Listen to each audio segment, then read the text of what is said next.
आज के एपिसोड पे हम लोगों ने देखा कि भाई जो हर्षद होता है वो लैला के ऊपर चीखने लगता है। उसका रीज़न क्या होता है वो मैं आपको बताती हूँ।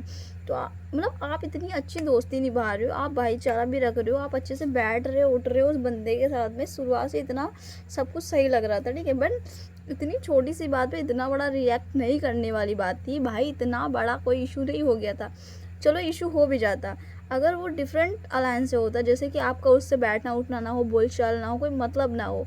वो आपका फ्रेंड है, आप बोलते हो, साथ में रहते हो, सब कुछ है। वॉश टास्क के बाद में जब ये लोग क्लीन अप के लिए जाते हैं, साफ साफ होने के लिए, तब वहाँ पे उनकी टॉवल रखी होती है हर्षद की। और हर्षद की जो टॉवल होती है उस पर शायद उस पर क्या बोलते हैं, या फिर हर्षद की जो वो उसका क्या बोलते हैं यार, एक्चुअली उसका नाम, हाँ, लैला की शायद माइक उसके ऊपर रह जाता है, या फिर उसका हाथ लग जाता है, या फिर वो अपना जैकेट उसके ऊपर रख देता है। सिर्फ इतनी सी बात होती है। तो उसके बाद जब हर्षद वहाँ से आता है, देन उसके टॉवल पे जो भी चीज़ें रखी होती है उसको फेंक देता है और चीखने लगता है, चिल्लाने लगता है लैला के ऊपर, इतना लाउडली शाउटली, इतना लाउड चिल्लाने लगता है, चीखने लगता है कि क्यों करा, तुझे पता है मेरा है ये वो फलाना ढमाका। मतलब आप समझ सकते हो ना फाइट क्या है, बीच में क्या क्या इंसान बकवास करता है।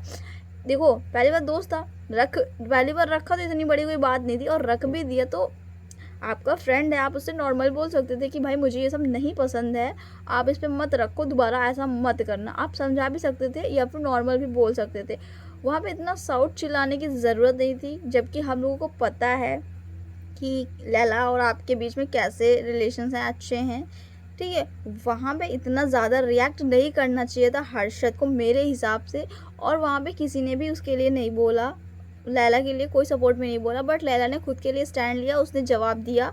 आप बड़े हो, ओके, ये सब फलान ढमाक जो भी बोलना होता है कि मतलब आप बड़े हो, इसका मतलब ये थोड़ी ना कि मतलब मैं कुछ भी सहूँगा या भी जो भी है। लेकिन वहाँ पे योगेश ने लैला का स्टैंड लिया, उसके लिए हर्षद से उसने बोला कि भाई इतनी बड़ी बात नहीं है, ये छोटी सी बात है, आप शॉर्ट भी कर सकते थे, इतना आपको लाउडर नहीं होने की ज़रूरत थी। बट वहाँ पे और कोई भी नहीं बोला। लेकिन हम लोग कहीं ना कहीं इस चीज़ से ये समझ में आता है कि हाँ, इस चीज़ से निखर के आया है लैला। लैला जो रियल में है, जो बोल सकता है, जिसके पास खुद की चीज़ें होती करने के लिए, वो चीज़ें वो कहीं ना कहीं अभी तक छुपी थी। बट अभी बंदे ने खुद के लिए स्टैंड लिया। और यहाँ पे ये भी पता चलता है कि आपका सगा कौन है।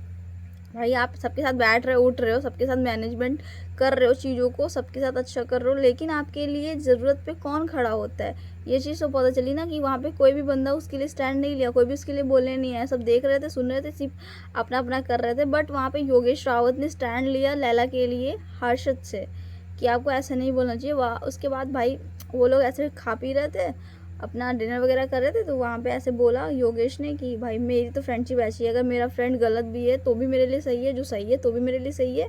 हाँ, उसने गलत किया है और गलत वो बोल दिया है उसने, तो मैं उस चीज़ को ना उसके साथ अकेले में शेयर करूँगा। मैं उसको बोलूँगा कि तू ऐसा किया है, मुझे नहीं सही लगा और बिल्कुल भी दोबारा ऐसा मत करना।